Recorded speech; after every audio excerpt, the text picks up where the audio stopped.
Somnifère, le podcast. Bonsoir à toutes et à tous, nous sommes le lundi 2 janvier et Somnifère vous emmène ce soir sur l'île de Noirmoutier, un havre de paix situé au large des côtes vendéennes où un couple de Parisiens décide de s'installer. L'île aux mimosas, comme on la surnomme, les étonne par la variété de ses paysages et par le calme qui y règne. Les deux époux y vivent dans une solitude presque complète et n'ont pour seule visite que celle d'un jeune prêtre avec lequel ils se lient d'amitié. Mais le comportement de l'homme d'église les intrigue rapidement. Quelle est son histoire et quel secret cache-t-il? C'est un récit de Prosper Mérimée intitulé « L'abbé Aubin ». Je vous souhaite une excellente nuit et maintenant place à notre séance de relaxation. La séance de relaxation. Je vous souhaite à tous une très belle année et j'ai une pensée toute particulière pour ceux d'entre vous qui ont traversé des moments difficiles. On va commencer ce soir par se féliciter d'avoir su composer avec ce qui s'est passé dans nos vies en 2022 et d'accueillir 2023 avec résilience et optimisme. En cette nouvelle année, je nous souhaite d'être plus sélectifs sur les choses qui prennent notre attention, notre temps et notre énergie. Je nous souhaite d'apprendre à apprécier et cultiver les petites joies du quotidien. Je nous souhaite de continuer d'apprendre à pardonner, à laisser aller, même si ce n'est pas toujours évident.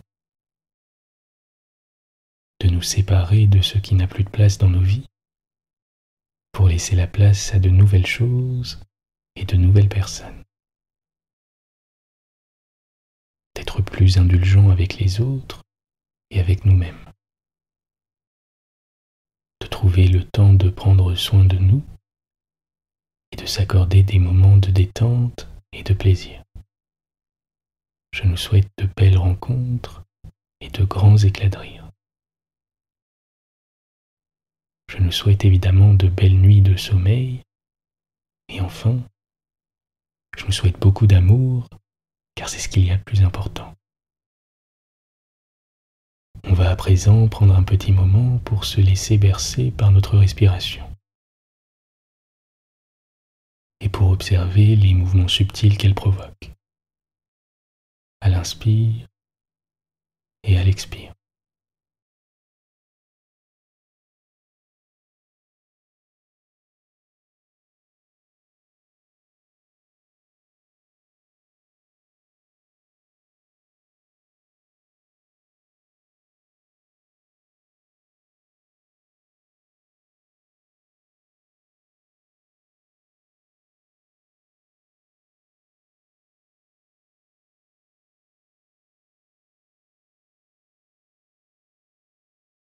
On se laisse aller à la détente, tranquillement, sans attente.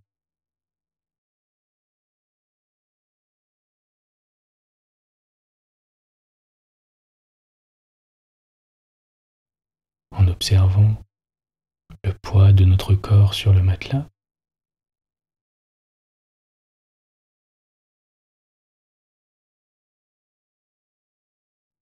le poids de notre tête sur l'oreiller,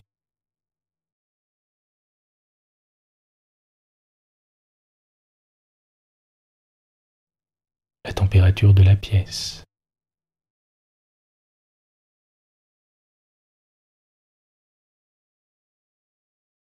le contact de notre peau avec le drap ou la couverture.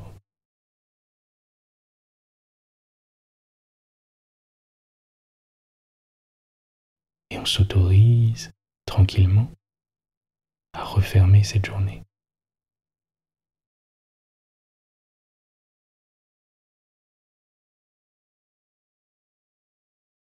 On laisse la détente s'installer et on commence progressivement à déconnecter.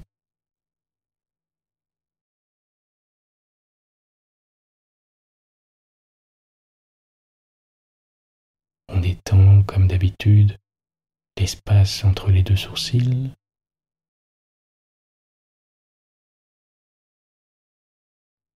On décrispe la mâchoire.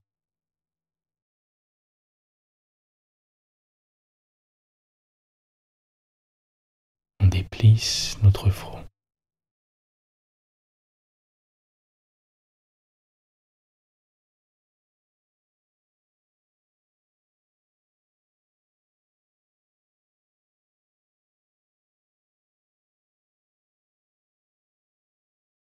On va continuer de porter notre attention sur notre corps, sur ses mouvements, alors que nos épaules se relâchent.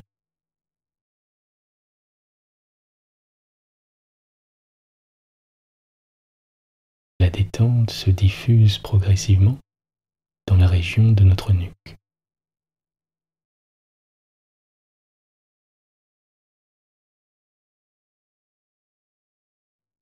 Puis le long de notre dos, vertèbre par vertèbre.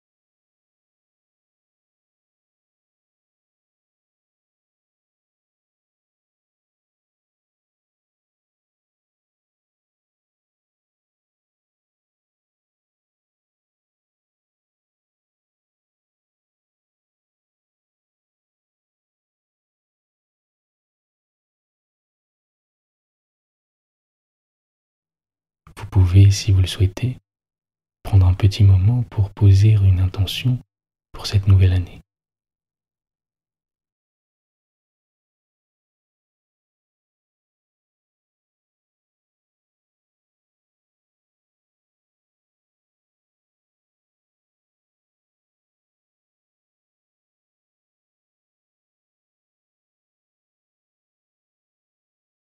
Vous êtes calme et détendu.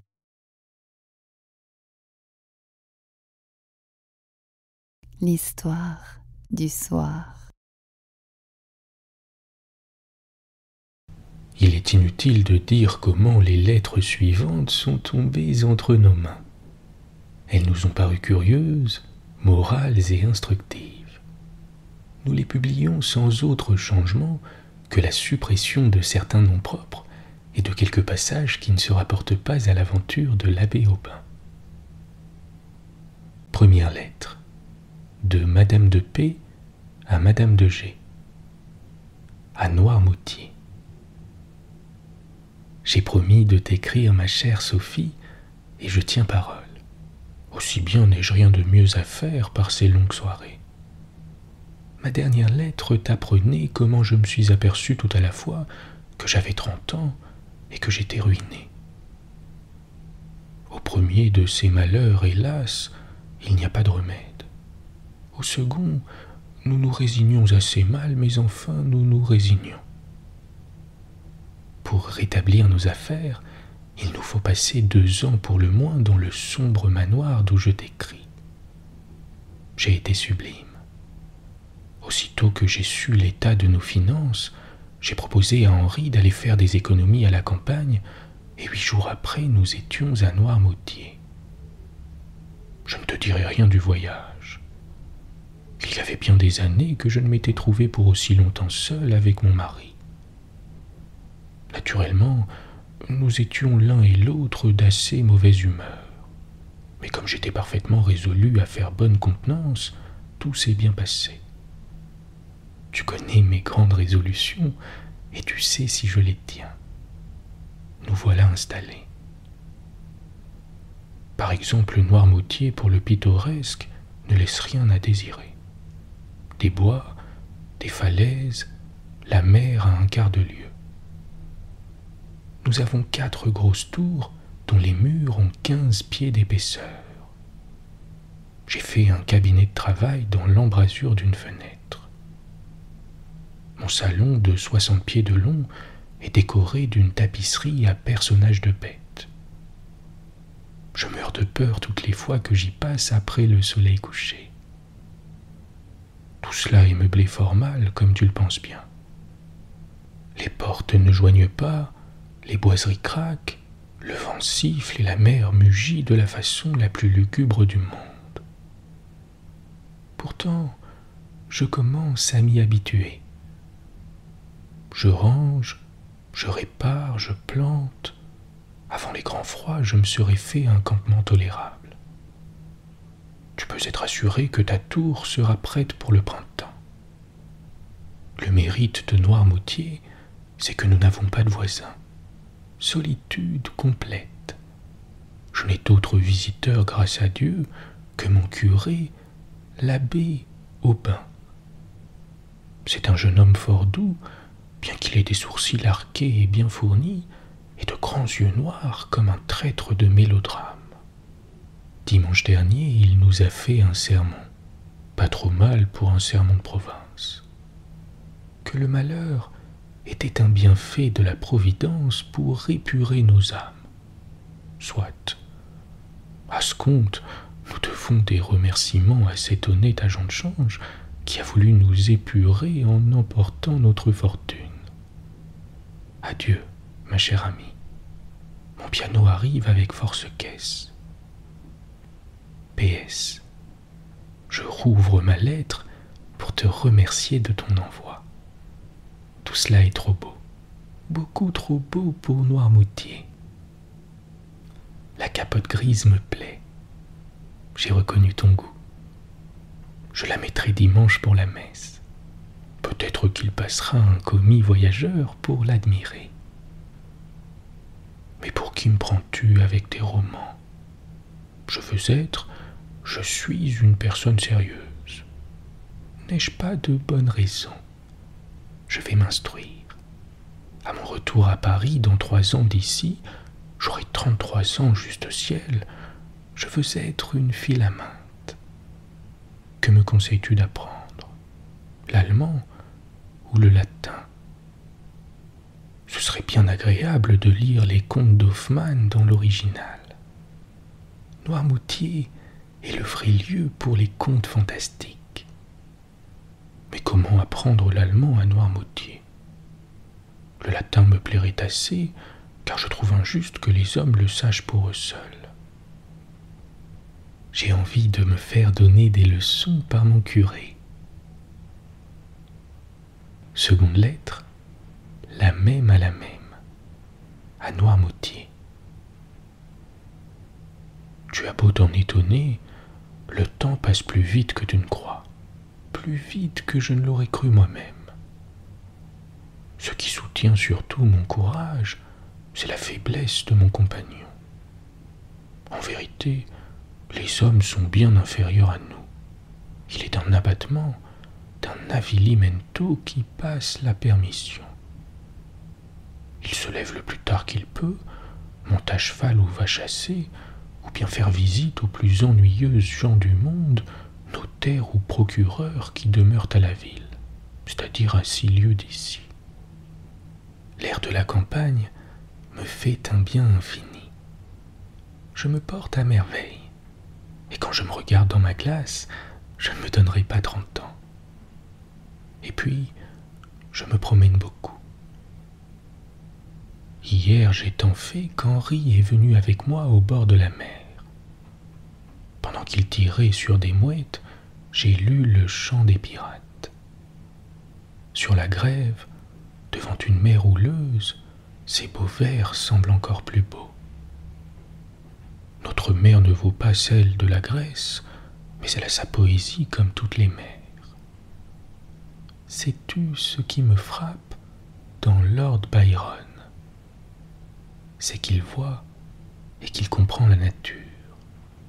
Il a navigué, il a vu des tempêtes. Pendant que je me promenais, lisant, regardant et admirant, l'abbé Aubin, je ne sais pas si je t'ai parlé de mon abbé, c'est le curé de mon village, est venu me joindre. C'est un jeune prêtre qui me revient assez. Il a de l'instruction et sait parler des choses avec les honnêtes gens. D'ailleurs, à ses grands yeux noirs et à sa mine pâle et mélancolique, je vois bien qu'il a une histoire intéressante, et je prétends me la faire raconter. Nous avons causé mer, poésie, et ce qui te surprendra dans un curé de Noirmoutier, il en parle bien. Après, malgré les représentations de Henri qui voulait aller dîner, j'ai insisté pour passer par le presbytère afin de voir un reliquaire curieux que le curé a trouvé chez un paysan. C'est fort beau, en effet, un coffret en émail de Limoges qui ferait une délicieuse cassette à mettre des bijoux. Mais quelle maison, grand Dieu! Et nous autres qui nous trouvons pauvres. Figure-toi une petite chambre au rez-de-chaussée, mal dallée, peinte à la chaux, meublée d'une table et de 4 chaises. Je soupçonnais qu'il avait son histoire romanesque. J'en ai la preuve maintenant. Dans le coffre byzantin qu'il nous a montré, il y avait un bouquet fané de 5 ou 6 ans au moins. Est-ce une relique, lui ai-je demandé. Non, a-t-il répondu un peu troublé. Je ne sais pas comment cela se trouve là. Puis il a pris le bouquet et l'a serré précieusement dans sa table. Est-ce clair? Je suis rentré au château avec de la tristesse et du courage. De la tristesse pour avoir vu tant de pauvreté, du courage pour supporter la mienne, qui pour lui serait une opulence asiatique. Si tu avais vu sa surprise quand Henri lui a remis 20 francs pour une femme qu'il nous recommandait. Il faut que je lui fasse un cadeau. Ce fauteuil de paille où je me suis assise est par trop dur. Je veux lui donner un de ces fauteuils en fer qui se plient comme celui que j'avais emporté en Italie. Tu m'en choisiras un et tu me l'enverras au plus vite. 3e lettre, la même à la même. Noirmoutier. Décidément, je ne m'ennuie pas à Noirmoutier. D'ailleurs, j'ai trouvé une occupation intéressante, et c'est à mon abbé que je la dois. Mon abbé sait tout, assurément, et en outre la botanique. Je me suis rappelé les lettres de Rousseau, en l'entendant nommer en latin un vilain oignon que, faute de mieux, j'avais mis sur ma cheminée. Vous savez donc la botanique? Fort mal, répondit-il.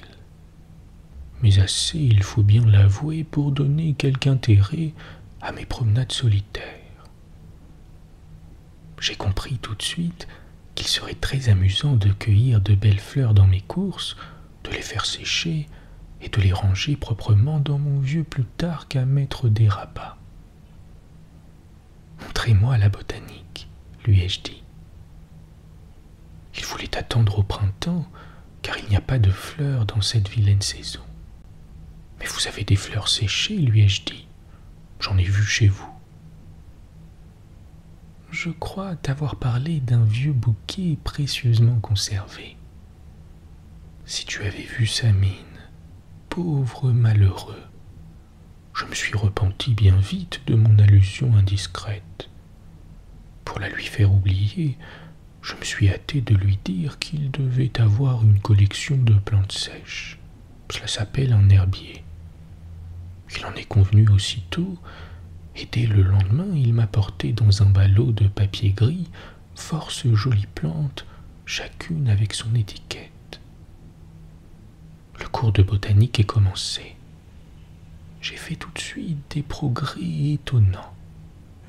Mais ce que je ne savais pas, c'est l'immoralité de cette botanique et la difficulté des premières explications, surtout pour un abbé. Tu sauras, ma chère, que les plantes se marient tout comme nous autres, mais la plupart ont beaucoup de maris. On appelle les unes phanérogames, si j'ai bien retenu ce nom barbare. C'est du grec qui veut dire marier publiquement, à la municipalité. Il y a ensuite les cryptogames, mariage secret. Les champignons que tu manges se marient secrètement. Tout cela est fort scandaleux, mais ils ne s'en tirent pas trop mal. Mieux que moi qui ai eu la sottise de rire aux éclats aux passages les plus difficiles.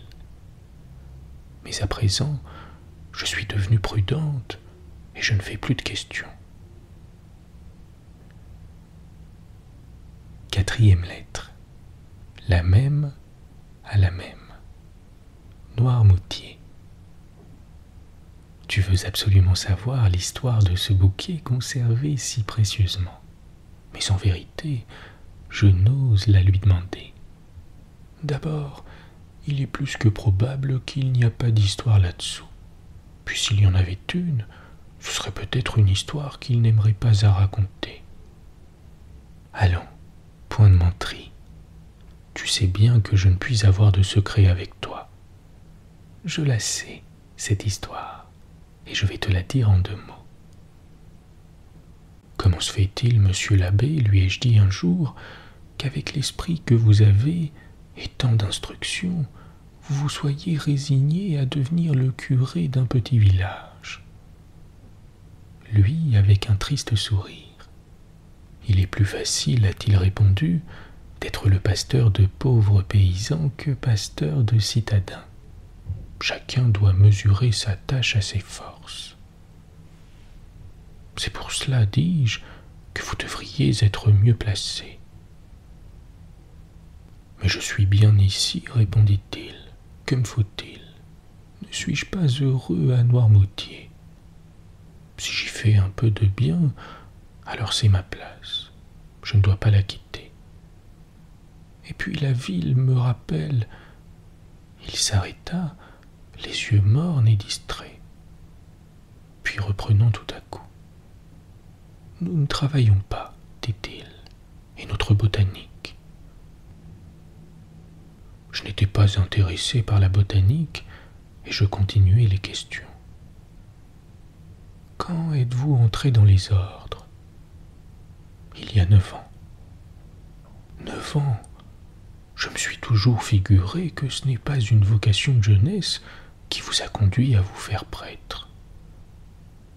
Hélas non, dit-il d'un air honteux. Mais si ma vocation a été bien tardive, si elle a été déterminée par des causes, par une cause, il s'embarrassait et ne pouvait achever. Je pris mon grand courage. Gageons, lui dis-je, que certains bouquets que j'ai vus étaient pour quelque chose dans cette détermination-là. À peine l'impertinente question était-elle lâchée que je me mordais la langue pour l'avoir poussée de la sorte. Eh bien oui, madame, c'est vrai. Je vous dirai tout cela, mais pas à présent.